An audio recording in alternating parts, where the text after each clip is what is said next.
우리가 살고 있는 이 세상은 끊임없이 화폐 발행량이 증가하는 법정화폐의 세상입니다. 쉽게 말해 과거 수량이 제한적이었던 금을 화폐로 사용했던 금본위제와 달리 각국 정부가 화폐 발행권을 갖고 마음만 먹으면 언제든 종이돈을 찍어낼 수 있는 현재의 환경에서는 정부에서 돈이 필요할 때마다 이런저런 이유들을 붙여서 화폐를 더 찍어내고 그렇게 시장에 풀린 돈은 화폐 가치의 하락을 만들어냅니다. 그리고 이건 각국 정부 입장에서는 너무나도 쉽고 편리하고 깔끔한 방법입니다. 왜냐면 국민들을 압박해서 세금을 더 걷거나 강제로 빼앗아가지 않아도 국민들의 돈을 야금야금 빼갈 수 있으니까요. 그리고 이런 환경에 젖어 있는 정치인과 국민들은 매년 화폐 가치가 조금씩 하락하며 생기는 인플레이션, 즉 물가 상승을 당연하게 받아들입니다. 그리고 완만한 물가 상승은 모든 재화의 가격을 조금씩 올려주고 이에 따라서 인건비, 즉 자신의 소득도 증가하기 때문에 경제에 도움이 된다고 생각하죠. 하지만 문제는 그 적당선이라는 게 과연 유지될 수 있겠냐는 겁니다. 정부가 마음만 먹으면 언제든 돈을 찍어낼 수 있는데 정말 꼭 필요할 때만, 정말 어쩔 수 없을 때만 찍어내고 절제할 거라고 믿고 국민들도 정부에서 돈줄 조여서 시중에 풀린 돈을 쫙 빨아들이면 설령 자신의 자산 가격은 떨어지더라도 미래 세대를 위해서 너무 많이 풀린 돈은 이참에 많이 회수하는 게 좋겠다라고 생각할 거냐는 겁니다. 아니죠. 자기 자산의 가치가 계속 떨어지고 자신의 표와 인기가 계속 떨어지는 행위를 이기적인 인간인 우리가 할 가능성은 거의 제로에 가깝지 않을까요? 자, 그럼 우리는 현재 우리가 살고 있는 이 자본주의의 가장 중요한 특징 중 하나를 알게 되었습니다. 화폐 발행량은 점점 증가한다. 그리고 시간이 지나면 지날수록 점점 더 많은 돈이 풀릴 수밖에 없다. 왜? 그동안 누적된 통화량 자체의 사이즈가 증가했으니까 추가로 발행하는 통화량 역시 전체 사이즈에 비례해서 늘어나야 정책적 효과가 있으니까요. 이건 마치 마약 환자가 처음엔 소량의 마약만으로도 만족하지만 시간이 지나면 지날수록 점점 더 강하고 많은 양의 약물이 있어야만 만족하게 되는 것과 비슷한 거죠. 자, 그럼 우리 같은 투자자들은 이런 상황에서 어떤 생각을 자연스럽게 하게 될까요? 특히 장기적 우상향 구조의 자산을 발견해서 오랫동안 투자하겠다는 생각을 하고 있는 장기 투자 마인드로 이 상황을 판단한다면 어떤 투자 전략을 생각할 수 있을지 한번 생각해 볼 만하지 않을까요? 그래서 저는 이러한 생각을 바탕으로 장기 투자의 방향과 전략을 수립했었습니다. 지금부터 그 내용들을 자세하게 설명드리겠습니다. 자, 일단 가장 먼저 드는 생각은 이거죠. 계속 돈을 찍어내면서 화폐 가치가 하락하는 현상이 시간이 지나면 지날수록 점점 심해진다는 걸 눈치챘으니까 시간이 지날수록 흔해지는 종이돈이 아니라 누구나 갖고 싶은데 개수가 한정된 희소한 자산, 비트코인이 필요하다고 생각합니다. 물론 비트코인은 부동산이나 주식보다 우리에게 생소한 개념이고 눈에 보이거나 광고에 나오는 대상이 아니라서 순전히 자신의 관심으로만 스스로 공부해서 알아갈 수밖에 없다는 특징을 갖고 있습니다. 그래서 더더욱 비트코인을 정확히 이해하기 어렵고 그렇다 보니까 언론에서 하는 이야기와 유명 인사가 하는 몇몇 이야기로만 비트코인을 판단하고 선입견이 생기게 되는 경우가 많죠. 하지만 우리가 이 시점에서 정확히 알고 가야 하는 매우 중요한 것은 대한민국에 살고 있는 우리가 느끼는 비트코인이랑 미국에서, 유럽에서, 아르헨티나에서, 터키에서 느끼는 비트코인에 대한 체감이 전혀 다르다는 겁니다. 현재 경기가 좋지 않거나 후진국인 나라의 얘기들은 다 빼고 전 세계 자산시장의 흐름을 주도하고 있는 미국에서 현재 비트코인을 어떻게 생각하고 있는지 여러분들은 정확히 알고 계십니까? 아마 지금부터 제가 말씀드리는 내용을 모르시는 분들도 많을 겁니다. 잘 들어보세요. 지난 미국 대통령 선거를 생각해보세요. 그때 왜 공화당이나 민주당의 대통령 후보들이 비트코인 관련 공약들을 서로 얘기했을까요? 이게 우리나라 대선이라면 그 공약을 바라보는 사람들이 어떤 생각을 할까요? 국민들이 엄청 황당해하겠죠? 그런데 미국 대선에서 서로 비트코인 관련 공약을 발표하고 있다는 건 그럼 무슨 의미가 있겠습니까? 양당 대권 후보들이 자신의 소중한 시간을 들여서 공약을 만들고 계속 언급할 정도로 비트코인이 표가 된다. 즉, 비트코이너들의 숫자가 표로 연결될 만한 의미 있는 숫자의 이익 집단이 됐다는 의미겠죠. 그럼 이런 현상은 지난 대선에서만 그럴까요? 주지사 선거는요, 상하의원 선거는요, 다 영향이 있을 거 아니에요? 그만큼 미국은 비트코인 역시 우리보다 훨씬 앞서 있습니다. 절대 대한민국 내에서의 시각으로 비트코인을 바라보면 안 됩니다. 그리고 월가는 또 어떻습니까? 세계 최대 자산운용사인 블랙록의 레리 핑크 회장까지 앞장서서 비트코인 ETF를 홍보하고 비트코인을 알리려고 혈안이 되어 있죠? 이게 무슨 의미겠어요? 비트코인에 대해서 잘 모르겠다고 하더라도 일단 가치 판단하지 마시고 이 현상을 보시면 이게 무슨 의미겠냐고요. 비트코인이 금융상품으로 돈이 된다, 수요가 있다라는 상업적 판단이 이미 월가에 서 있다라는 거잖아요. 그러니까 종합해보면 현재 우리나라 안에서는 전혀 그런 분위기가 아니지만 적어도 미국 내에서는 비트코인이 정치인들에게 표에도 영향을 주고 월가의 자본가들의 돈에도 영향을 줄 정도로 성장했다는 겁니다. 그런데도 이걸 내가 비트코인은 사기다 라고 한다고 미국 정치인들이 비트코인을 억압하고 월가에서 비트코인 상품을 안 만들겠냐는 겁니다. 아니겠죠. 그죠? 그럼 이럴 때 현명한 투자자라면 자신이 모르는 무언가가 있다고 생각하고 진지하게 각 잡고 제대로 공부해보고 비트코인에 대한 가치 판단은 그 이후에 진행하는 게 어떻겠냐고 말씀드려보는 겁니다. 왜냐? 비트코인이야말로 핵심 지역의 부동산이나 세계 최고의 기업들의 주식보다 훨씬 더 희소하고 대체 불가능한 존재이기 때문입니다. 오히려 이 특성들을 가장 정확히 갖고 있는 게 비트코인이라고 할 수 있을 정도예요. 그렇기 때문에 비트코인을 정확하게 이해하고 나면 우리나라의 지정학적 위기의 순간이 오든 경제가 붕괴되는 국가 부도의 순간이 오든 끊임없이 화폐 가치가 떨어지든 상관없이 이 모든 극단적 상황에도 자신과 가족을 지킬 수 있는 소중한 가치물로서의 역할을 해줄 겁니다. 만약 이 영상을 보시고 비트코인에 대해서 궁금증이 생기셨다면 제 채널의 재생 목록에 있는 비트코인 관련 영상들과 비트코인 관련 핵심 영상들을 통합한 지금 보시는 이 영상을 위에 카드로 띄워놨으니까요, 한번 살펴보시기 바랍니다. 제시 리버모어는 자신의 기가 막힌 감과 천재적인 판단으로 때마침 주가 폭락에 배팅하는 도박적인 공매도를 걸어놨고, 이 한 방의 선택으로 제시는 하루에 30억 달러, 원화로 3조 9천억 원을 법니다. 이 책에서는 제시 리버모어처럼 한때는 레전드였지만 지금은 아무도 기억하지 못하는 또 한 명의 투자자를 소개하고 있습니다. 버크셔 해서웨이의 워렌 버핏과 찰리 먼거 말고 제3의 멤버가 있었다는 사실을 알고 계십니까? 바로 릭 게린이라는 사람입니다. 이 게린이라는 인물이 버핏, 먼거와 함께 공동으로 투자하고 사업을 맡길 매니저도 함께 뽑던 사람인데 어느 순간 갑자기 투자의 역사에서 사라졌습니다. 투자의 세계에는 늘 떠오르는 스타가 있고 언제나 최고의 수익률을 자랑하는 엄청난 투자자들이 존재하지만 끝까지 존재하고 위대한 투자자로 추앙받는 사람은 그리 많지 않습니다. 왜 그럴까요? 그 이유는 바로 투자의 세계에서 가장 중요한 가치가 수익률이 아닌 생존이기 때문입니다. 제가 좋아하는 모건 하우절의 돈의 심리학을 보면 이런 구절이 나옵니다. 부자가 되는 방법에는 100만 가지가 있고 그 방법을 다룬 책도 많다. 그러나 부자로 남는 방법은 하나뿐이다. 겸손함과 편집증이 어느 정도 합쳐져야 한다.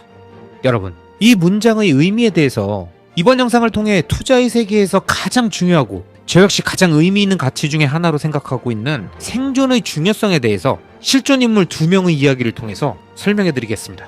먼저 트레이딩을 좀 하신 분들이라면 제시 리버모어라는 인물에 대해서 잘 아실 겁니다. 1877년에 태어나서 14살의 나이에 단돈 5달러를 들고 가출해서 그 당시 사람들이 트레이더라는 직업이 있는 줄조차 몰랐던 시절에 전문 트레이더로 활동하면서 30살의 나이에 현재 물가 기준으로 1억 달러, 원화로 1300억 원을 번 전설적인 인물입니다. 그리고 그가 활동하던 시기에 우리 모두가 알고 있는 공포의 그 단어, 1929년 10월의 일주일 동안 주식시장 시총의 3분의 1이 사라진 블랙 먼데이를 겪은 인물입니다. 그 당시 이 공포의 폭락장으로 인해서 수많은 월스트리트의 투기꾼들이 자살했다라는 뉴스가 이곳저곳에서 들려오고 있다 보니까 집에 돌아오지 않았던 제시 리버모어를 가족들이 애타게 찾고 있었죠. 그런데 다행히 제시는 아무 일 없이 집에 돌아왔고 아내와 아이들은 울면서 남편을 맞이하면서 괜찮냐고 제시에게 물어봤다고 합니다. 그런데 사실 제시 리버모어는 자신의 기가 막힌 감과 천재적인 판단으로 때마침 주가 폭락에 배팅하는 도박적인 공매도를 걸어놨고 이 한 방의 선택으로 제시는 하루에 30억 달러, 원화로 3조 9천억 원을 법니다. 단 하루에 3조 9천억 원을 벌었다면 이건 어떤 기분일까요? 그것도 모두가 자산이 폭락하고 있는 가운데 혼자 4조 원 가까운 돈을 벌면서 제시 리버모어는 그 당시 세계에서 가장 부유한 사람 중 한 명이 되었습니다. 그런데 난 왜 누군지 모르지? 라고 생각하시는 구독자님들이 많으실 텐데요. 여러분들이 모르시는 데는 다 이유가 있습니다. 왜냐면 이야기는 여기서 해피엔딩으로 끝나지 않고 시간이 더 흘러 4년 후로 넘어갑니다. 1929년에 대박을 쳤던 리버모어는 모든 투자자들이 그렇고 모든 인간이 그렇듯이 자신감에 넘친 나머지 점점 큰 배팅을 했고 결국 그높던 수익률은 평균으로 회귀하며 감당할 수 없는 엄청난 빚을 지게 됐고 결국 주식시장에서 모든 걸 잃었습니다. 그리고 자신의 파산으로 자괴감과 수치감을 느꼈던 리버모어는 1933년에 이틀간 잠적해서 뉴욕타임즈에 글을 찾는 기사 내용이 올라오고 가족들이 애를 태우면서 기다렸는데 결국 집으로 돌아왔지만 스스로 목숨을 끊고 투자의 세계에서 사라졌습니다. 그리고 지금 이 순간 사람들이 피터 린치, 워렌 버핏은 알아도 제시 리버모어를 모르는 이유가 바로 시장에서 생존하지 못했기 때문입니다.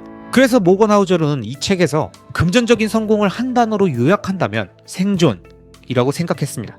미국 주식시장에 상장될 수 있을 만큼의 성공적인 회사의 40%는 시간이 지나면서 점점 우하향해서 결국 시가총액이 0이 되는 게 바로 자본주의이며, 그렇기 때문에 이곳에서는 돈을 버는 것도 어렵지만 돈을 잃지 않는 것 역시 전혀 다른 별개의 영역이라고 모건 하우절은 얘기합니다. 그러면서 돈을 버는 것은 리스크를 감수하고 낙천적으로 사고하고 적극적 태도를 갖는 게 필요하다면 돈을 잃지 않는 건 겸손해야 하고 돈이 빨리 사라질 수 있음을 두려워할 줄도 알아야 한다고 말하면서 번 돈의 일부는 운에 의해 주어진 것이기 때문에 그 행운이 계속 반복될 것이라는 생각을 버리고 겸손한 태도를 가질 필요가 있다고 강조합니다. 이 책에서는 제시 리버모어처럼 한때는 레전드였지만 지금은 아무도 기억하지 못하는 또 한 명의 투자자를 소개하고 있습니다. 혹시 구독자님들은 버크셔 해서웨이의 워렌 버핏과 찰리 먼거 말고 제3의 멤버가 있었다는 사실을 알고 계십니까? 솔직히 전 이 책을 보고 처음 알았는데 바로 릭 게린이라는 사람입니다. 이 게린이라는 인물이 버핏, 먼거와 함께 공동으로 투자하고 사업을 맡길 매니저도 함께 뽑던 사람인데 어느 순간 갑자기 투자의 역사에서 사라졌습니다. 이에 대해 워렌 버핏이 했던 이야기를 들어보면 자신과 찰리는 본인들의 투자 방식을 통해 엄청난 부자가 될 거라는 사실을 알고 있었기 때문에 투자를 서두르지 않았던 반면 릭은 똑똑했지만 서둘렀다고 합니다. 그는 1973년부터 1974년까지 이어진 경기 하락 국면에 대출을 사용해서 투자금을 늘렸는데 그동안 주식시장이 70% 하락하면서 주식 가격이 단법과 밑으로 내려가면서 마진콜이 들어오게 되다 보니까 게리는 현금을 확보하기 위해서 본인이 갖고 있던 버크셔 해서웨이 주식을 $40도 안 되는 헐값에 팔면서 역사 속에서 사라진 거죠. 여러분, 앞서 나온 제시 리버모어와 릭 게린의 사례는 우리에게 많은 영감을 줍니다. 첫째, 투자에서 가장 중요한 것은 높은 수익률이 아니라 무조건 생존하는 것입니다. 그렇기 때문에 아무리 확실해 보이고 아무리 생각해도 정답이 맞다고 생각되는 상황에서도 절대 한 번에 모든 걸 잃을지 모르는 파산의 상황은 무조건 막아야 합니다. 그렇게 최악의 상황이 발생될 확률을 줄이고 생존할 확률을 계속 높여가는 것이 결국 돈을 벌고 지키기까지 하는 길인 겁니다. 둘째, 계획대로 되지 않을 경우를 대비한 계획이 있어야 합니다. 아무리 완벽해 보이는 계획에도 늘 내가 예상치 못한 리스크가 숨어져 있을 수 있습니다. 가끔 우리가 말하는 성공은 무조건 운이 따라야 된다, 운칠기삼이다, 운이 없인 큰 성공이 어렵다, 이렇게 운이라고 하는 내가 예측할 수도 없고 컨트롤할 수도 없는 존재가 결정적 역할을 할 수 있다는 걸 알면서도 그 운이 반대 방향으로 움직여서 내가 하는 일을, 내가 하는 투자를 망치는 쪽에 불운으로 확 불어올 수도 있다는 사실을 역시 꼭 생각해야 한다는 거죠. 실제로 우리가 경험하는 모든 위기는 늘 다른 모습으로 나타나기 때문에 대부분은 대비하지 못합니다. 9.11 테러, 글로벌 금융위기, 코로나 바이러스, 늘 다른 형태의 위기로 우리들에게 다가오고 있기 때문에 대비한다고 계획해봤자 거의 대부분은 의미가 없습니다.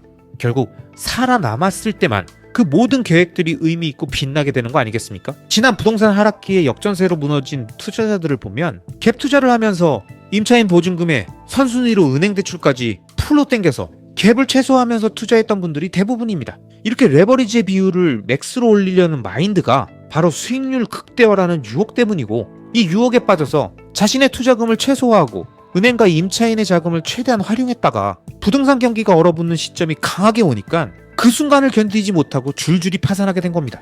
주식도 마찬가지죠. 상승장에서 최대한 주식수 늘리고 싶으니까 주식담보대출을 최대한 끌어서 수량을 늘렸는데 급격한 하락장이 오는 순간 주식계좌의 증거금이 급격히 줄어들며 증거금 부족이 뜨는 걸 막고 또 막고 가다가 결국 마지막에 가장 최저점의 주가에 더 이상 막지 못하고 대부분의 주식을 헐값에 던진 릭 게린처럼 소중한 장기적 우상향 주식을 날리는 경우가 주변에 너무 많았죠.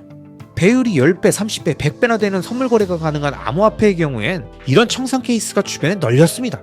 단 1초라도 증거금이 부족하면 청산되는 이런 최악의 레버리지 구조를 수많은 사람들이 이용하면서 자신의 소중한 비트코인을 날리는 걸 보면 저는 정말 이 사람들이 비트코인을 소중하게 생각하는 게 맞나? 아니 정말 이 사람들은 이 주식을, 이 부동산을 장기적 우상향이라고 보고 최대한 오랫동안 보유하려고 한 게 맞나? 라는 의심이 듭니다. 여러분, 오늘 영상에서 언급한 내용처럼 장기적 우상향 구조의 좋은 자산을 발견하고 모아가는 것도 투자의 과정에서 엄청나게 어렵고 힘든 과정이지만 이 과정을 통해서 모은 소중한 자산을 지키는 과정 역시 엄청난 노력이 필요한 영역입니다.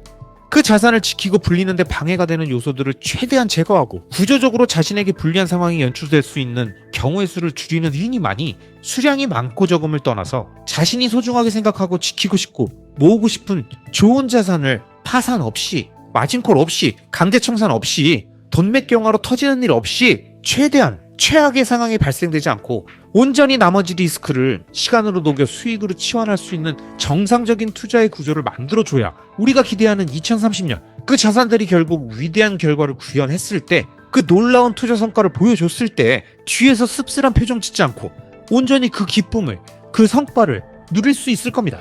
그런 의미에서 늘 자만하지 말고 겸손한 마음으로 내가 예측하지 못한 상황이 올 수도 있다는 생각을 하고, 설령 그런 상황이 온다 하더라도 내가 투자한 장기적 우상향 구조의 그 구조를 믿고 리스크를 시간에 녹여 수익으로 치환하면서 투자의 포트폴리오를 갖추고 생존을 목표로 하루하루를 대비하는 구독자님들이 되시길 바랍니다.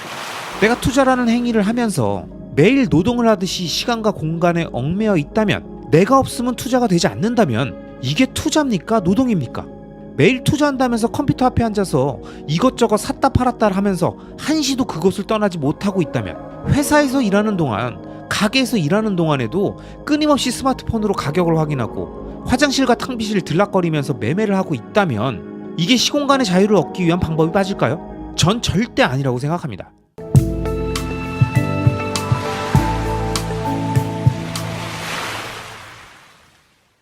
여러분은 투자를 왜 하십니까? 여러분은 왜 부동산에 투자하십니까? 여러분은 왜 미국 주식을 사고 파괴적인 혁신 기업에 투자하십니까? 왜 애플, 마이크로소프트, 구글, 아마존, 테슬라, 엔비디아, 메타 같은 기업들에 관심을 갖고 S&P, 나스닥 지수 ETF에 관심을 갖습니까?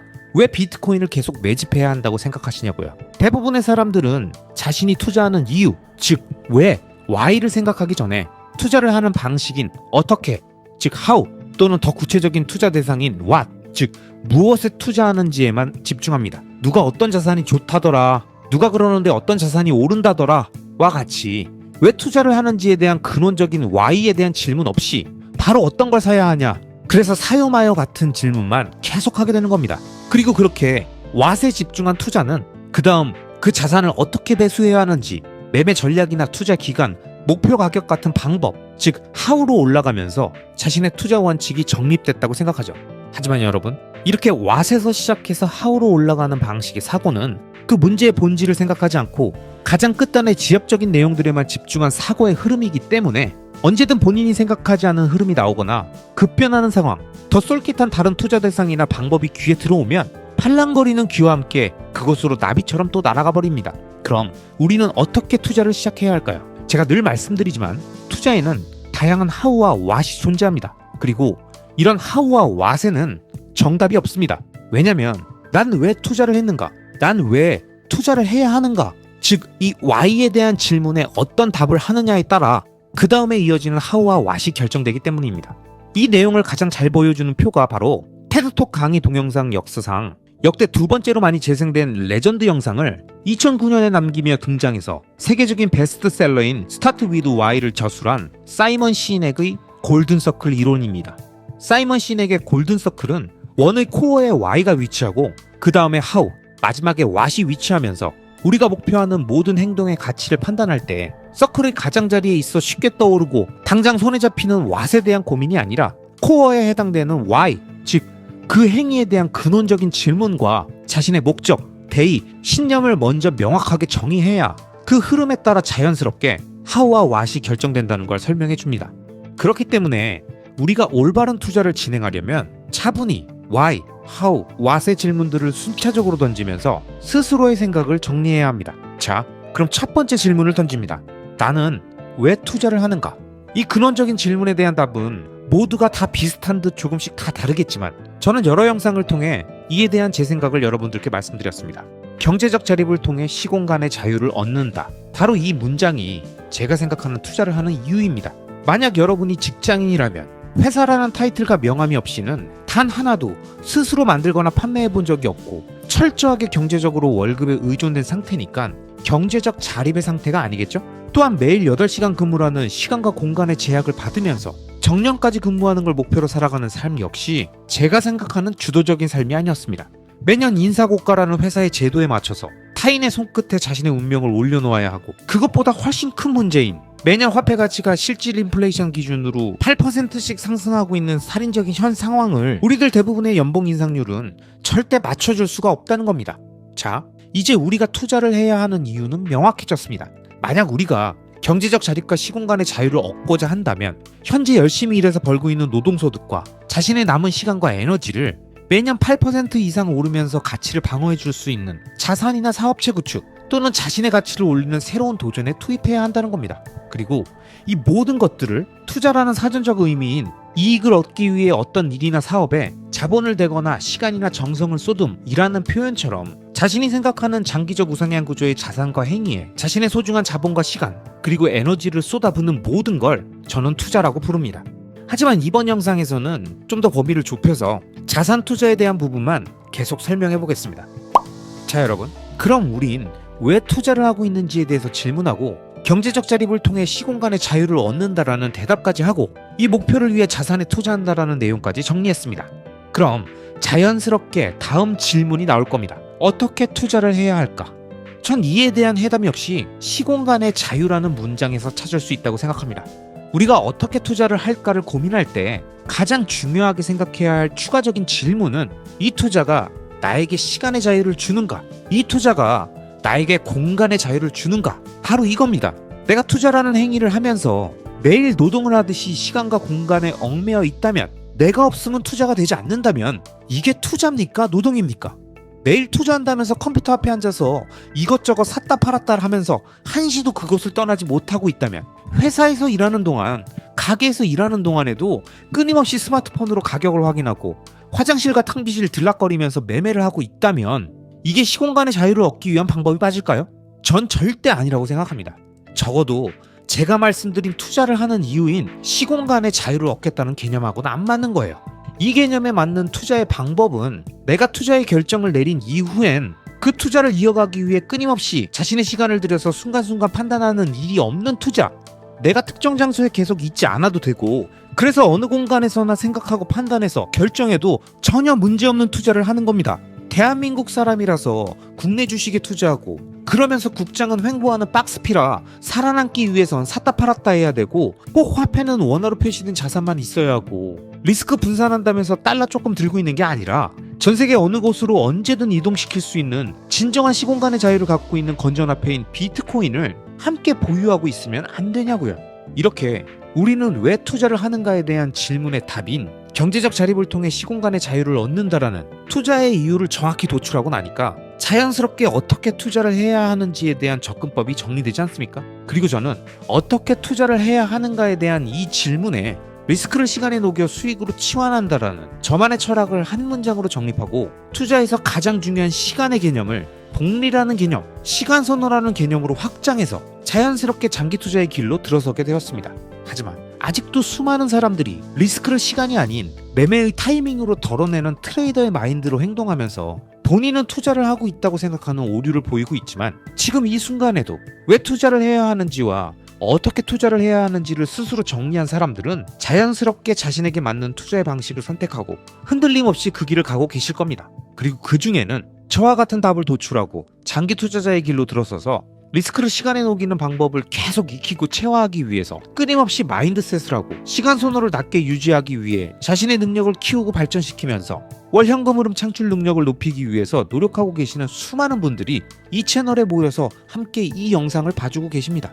대한민국이라는 장기 투자의 불모지에서 장기 투자는 투자의 고전이나 나오는 재미없고 지루한 옛날 투자라는 생각에 쩔어있는 사람들이 아직도 넘쳐나는 이곳에서 시공간의 자유를 얻기 위해 가장 적합한 방식이 리스크를 시간에 녹여 수익으로 치환하는 장기 투자라는 걸 이해하신 현명한 분들이 집단으로 모여서 함께 영상을 보고 댓글로 소통하고 있다는 게 정말 놀라울 따름입니다. 그리고 다시 한번 이곳에 모여 계신 구독자님들께 진심으로 감사드립니다.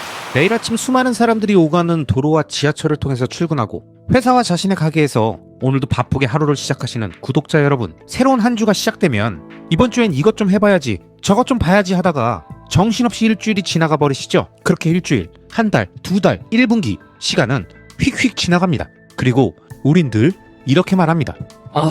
뭐 한 것도 없는데 시간만 계속 흐르네. 줄줄 새는구만, 줄줄 새. 그런데 여러분, 바쁘게 사는 우리들의 소중한 시간들이 줄줄 새듯이 흐르는 걸 어떻게 하면 아끼고 의미 있는 시간으로 바꿀 수 있을까요? 저는 자신 있게 장기적 우상향 구조의 자산에 장기 투자하라고 말씀드립니다. 그럼 그 투자의 모든 리스크는 시간이 녹여서 수익으로 치환해 주니까요. 절대 시간이 버려지지 않습니다. 이 말씀을 제가 계속 지겹게 드리고 있죠. 근데 어떻게 하겠습니까? 이게 사실인데요. 암튼 대부분의 사람들은 누군가 투자에 대해서 물으면 자신이 투자하는 종목이나 자산에 대한 설명으로 대부분의 시간을 할애합니다. 그 자산이 왜 좋고 뭐가 위대하고 앞으로 얼마나 오를 것이며 어떤 미래가 있다 등등 대부분 무엇에 투자하는가 이 왓에 집중하죠. 하지만 여러분, 제가 예전 골든서클 시리즈 영상들에서도 말씀드렸지만 경제적으로 자립된 상태를 통해 시간과 공간의 자유를 얻어서 내가 원하는 곳에서 원하는 사람들과 원하는 일을 하고 싶다는 이 진정한 자유의 확보는 어떤 자산에 투자했는가가 결정하지 않습니다. 그것보단 가장 먼저 어떻게 투자하는가, 이 how가 중요하고요. 더 나아가선 왜 투자하는가, 이 why가 중요하다고 여러 번 말씀드렸죠. 하지만 여러분, 주변에 있는 많은 사람들 중에서 투자에 대한 이야기를 할 때 이렇게 why나 how에 대해서 말하는 사람이 있나요? 아마 현실 세계에서는 거의 만나기 힘들고 온라인에서도 가끔 보게 되겠죠. 그만큼 우리는 투자의 단기적인 성과에 집착하고 그 성과를 빠르게 만들어주는 종목, 자산, 그 왓에 집중하고 맙니다. 그래도 이 채널을 구독해주시는 구독자님들은 거의 대부분 장기 투자자시니까 적어도 어떻게 투자할 것인가에 대해선 이미 머릿속으로 세팅이 다 끝나셨죠? 여러분이 알고 계신 그 내용을 한 문장으로 말씀드리면 장기적 우상향 구조의 자산에 자신의 시간과 에너지, 자본을 오랜 시간 지속적으로 투입하는 장기 투자를 진행하는 거죠. 그게 투자든 사업이든 인생건 도전이든 그 무엇이 됐든 장기 투자 마인드로 당장 눈앞에 작은 이익을 쫓지 않고 긴 안목과 호흡으로 장기 투자의 마인드를 세팅하면 안 그래도 바쁘고 정신없는 우리들의 현실 세계 안에서 투자라는 변수까지 하나 더 추가해서 4848 왔다 갔다 하면서 타이밍 매매하고 추천 종목, 매수 매도 타이밍, 단기간에 부자되는 방법 등과 같은 멘트들에 정신없이 혈안돼서 불나방처럼 달려들지 않으면서 어느 순간 불필요한 가격 확인과 심리적인 요동, 급등락에 따른 멘탈의 변동까지도 모두 고요해지고 평온해집니다. 즉, 우리 인생에 복잡하게 꼬여있던 단기, 중기, 장기 이평선들이 모두 하나의 방향으로 펴지고 정배열되면서 쭉 앞으로 뻗어나가게 되는 놀라운 경험, 정배열된 인생이라는 게 이런 거구나, 이 느낌을 받으실 겁니다. 이건 수익률 때문만이 아닙니다. 투자의 수익률은 왔다 갔다 하고 때론 더 안 좋은 상황으로 들어갈 수도 있겠죠. 하지만 제가 말씀드린 인생이 정배열되었다는 건 앞으로 남은 삶에서 투자의 긴 시간 동안 내가 왜 투자를 해야 하는지, 그럼 어떻게 투자를 해야 하는지, 그래서 무엇에 투자할 것인지가 너무 명확하게 자신의 머릿속에 세팅되어 있다 보니까 매번 이번엔 또 뭘 투자해야 하나, 이번엔 또 뭘로 먹을까, 이번엔 한번 줘야 할 텐데, 이런 메뚜기 떼같이 이리저리 왔다 갔다 하는 마인드가 아니라 자신이 정한 장기 투자 플랜에 맞춰서 그 방향성에 집중하며 오늘도 내일도 1년 후에도 2년 후에도 5년 후에도 내가 뭘 해야 하는지에 대한 명확한 개념이 잡혀있게 되다 보니까 머리가 맑아지고 삶의 여유가 생기고 답답한 마음이 사라지게 되는 겁니다. 그러니 사람이 부드러워지고 얼굴에 웃음이 다시 생기고 시간이 빠르게 흘러도 줄줄 새는 게 아니라 자신의 장기 투자로 리스크가 시간에 녹고 있다는 흐뭇함에 얼마나 기분이 좋겠습니까? 아마 이 느낌을 아는 오래된 구독자님들이 많이 계시죠? 잘 아시겠지만 4848만 중독이 아닙니다. 장기 투자도 엄청난 중독성이 있습니다. 이 평온한 마인드를 느낀 사람은 그 마인드를 유지하기 위해서 이 중독 상태를 계속 끌고 가기 위해서 자신의 루틴을 끝까지 유지하는 겁니다. 엉뚱한 데 신경 끄고 자신의 본업에 집중하고 똑같은 상황에서도 스트레스를 덜 받죠. 왜? 자신의 인생이 미래로 갈수록 점점 좋아질 거라는 확신이 있고 그 확신의 한 축을 장기적 우상향 구조의 자산들이 든든하게 지켜주고 있으니까요. 그러니 일의 능률도 오르고 자신이 하고 싶은 일을 더 찾게 되고 장기 투자는 시간이 필요한 작업이라 오랫동안 건강을 유지해야 되니까 알아서 운동도 하고 스트레스 관리도 하면서 체력도 키우는 거죠. 결국 장기적 우상향 구조의 자산에 자신의 시간과 자본, 에너지를 지속적으로 투자한 사람만이 이 인생의 정배열 과정으로 들어가서 마인드셋의 완성, 진정한 장기 투자, 본업의 능률 확대, 새로운 도전의 성공 등 순차적으로 모든 문제들이 술술 풀리게 되는 겁니다. 이 개념을 정확하게 이해하신 분들이라면 제가 설명드린 장기투자의 장점이 황당한 만병통치약이라서가 아니라 우리들의 인생의 모든 문제의 근원인 조급한 마음, 빨리 부자 되고 싶은 마음, 남들보다 지금 당장 더 잘 살고 싶은, 자랑하고 싶고 뽐내고 싶은 그 마음, 즉 오랫동안 기다릴 수 있는 여유가 없고 지금 당장 원하는 걸 얻고 싶은 상태인 시간 선호가 높은 그 심리를 장기투자가 제시하는 미래에 대한 비전과 그 비전에 맞춰 내가 해야 하는 행위가 4848이 아닌 꾸준히 매집하며 본업에 집중하면 된다는 걸 알려줘서 결국 시간 선호를 낮게 만들어주기 때문입니다.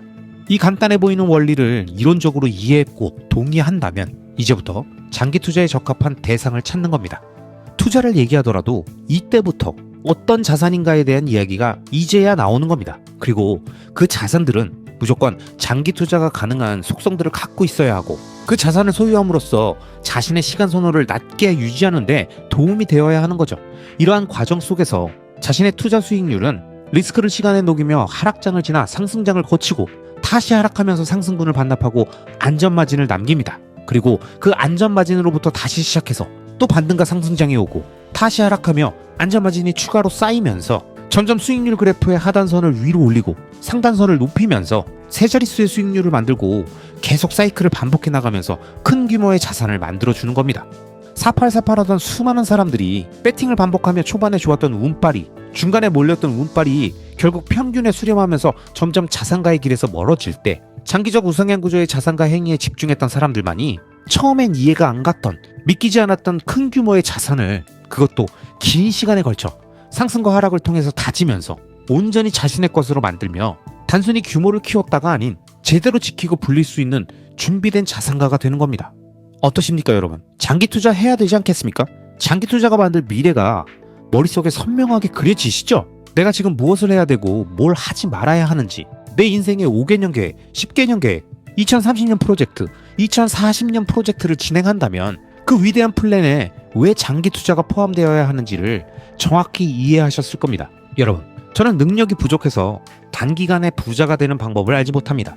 마켓 타이밍과 금리의 변화를, 경기를 예측할 줄 모릅니다. 차트 안에서 단기적인 움직임을 예측하고 떨어질 것 같다면서 팔고 당분간 안 사고 오를 것 같다면서 고배율로 레버리지를 일으켜서 수익률을 극대화할 줄 모릅니다. 무식해서 모두가 안 좋다고 말하고 망해간다고 지금 당장 팔라고 말하는 그 자산들을 계속 들고 가고 오히려 더 모으기만 합니다. 하지만 여러분, 저도 한때는 2008년부터 약 10년간 적지 않은 시간 동안 이 모든 것들을 해봤고 수익도 내봤고 알 만큼 다 알고 있었습니다만 지금은 그 멍청하고 단순하고 무식하고 능력이 부족하고 노력을 안 하는 것 같은 그런 장기 투자를 계속 하고 있는 거죠. 왜? 지속 가능성, 투자의 지속 가능성, 그리고 장기적 우상향, 지속적인 시장 평균 이상의 수익률, 인플레이션을 이길 수 있는 투자, 마지막으로 생존, 끝까지 시장에 살아남아 나와 내 가족의 소중한 자산들을 지키고 꿈을 이루기 위해선 지금까지 제가 말씀드린 현재 제가 하고 있는 장기 투자가 매일 아침 출근하고 일터로 가서 열심히 일하는 직장인과 자영업자들에게 가장 확실한 성공 투자의 방법이라고 결론 냈기 때문입니다. 그리고 이 모든 과정의 내용들을 영상으로 만들어 많은 분들과 함께 하면서 짧게는 2030년 이때까지 함께 장기 투자해보자고 구독자 여러분들께 계속 말씀드리고 있는 겁니다. 제가 이렇게 말씀드리면 누군가 저에게 물어보십니다. 그렇게 좋으면 그냥 네 혼자 해. 응? 유튜브로 떠들면서 사람들 선동시키지 말고. 돈 되는 걸 누가 공짜로 알려주냐? 다 지한테 남는 게 있으니까 그러는 거지. 조회수 빨려고 애쓴다 애써. 하지만 여러분, 제가 영상을 만드는 목적은 딱 세 가지입니다. 첫째, 본업 외에도 내 시간을 쪼개서 열심히 일해서 추가 수익을 만들고 그걸로 조금이라도 더 자산들을 모아가고 싶다. 둘째, 이왕 돈을 벌어야 한다면 내가 좋아하는 분야에 도전해서 장기 투자처럼 리스크를 시간에 녹이며 큰 규모의 컨텐츠 자산들을 만들어보자. 셋째, 투자는 원래 외롭다. 이 외로운 투자를 오랫동안 하려면 마음 맞고 의지할 수 있는 동료들이 필요하다. 그러니 이들을 모을 수 있는 채널을 만들자. 이 세 가지 목적으로 계속 제가 생각하는 투자와 관련된 영상들을 만들고 있는 겁니다. 그리고 투자 동료들과 관련해서 제가 이전에 영상에서 언급드렸던 보드 셰퍼의 멘탈의 연금술에 나왔던 내용을 다시 한번 말씀드리겠습니다. 주옥 같은 내용들이니까요. 한번 자세히 들어봐 주세요. 인내란 원하지 않는 것, 하기 싫은 것을 억지로 견디는 게 아니다. 그걸 오랜 시간 동안 억지로 견딜 수 있는 사람은 없다. 인내란 원하는 것, 하고 싶은 열망이 올바른 기회를 얻을 때까지 기다리는 것이다. 강력한 인내심을 구성하는 또 다른 중요한 요소는 같은 뜻을 가진 사람들과의 협력과 연대다. 거친 파도를 꿋꿋이 견뎌내는 바위처럼 강한 책임감을 지닌 사람들과 함께하는 것이 중요하다. 나는 이러한 사람들을 독수리라고 칭한다. 그들에게는 포기라는 선택지가 존재하지 않는다. 독수리들은 누군가 그들이 현재 걷고 있는 길보다 훨씬 쉽고 빠르고 편리한 길이 있다고 속삭여도 전혀 귀를 기울이지 않는다. 그들은 한눈을 파는 일이 없다. 그들이 옆을 돌아보는 유일한 경우는 서로를 격려할 때뿐이다. 여러분, 이 책에 나온 내용처럼 저는 독수리가 되고 싶고 많은 독수리 동료들과 함께 비행하면서 절대로 한눈 팔지 않고 앞만 보면서 서로를 위로할 때만 옆을 돌아보고 언제든 장기 투자 마인드셋을 장착하고 우리들과 함께 비행할 수많은 신규 독수리들을 만날 준비를 하며 계속 영상 제작과 투자를 진행하겠습니다. 아시겠죠? 그럼 오늘도 끝까지 시청해주신 모든 구독자님들을 리스펙합니다.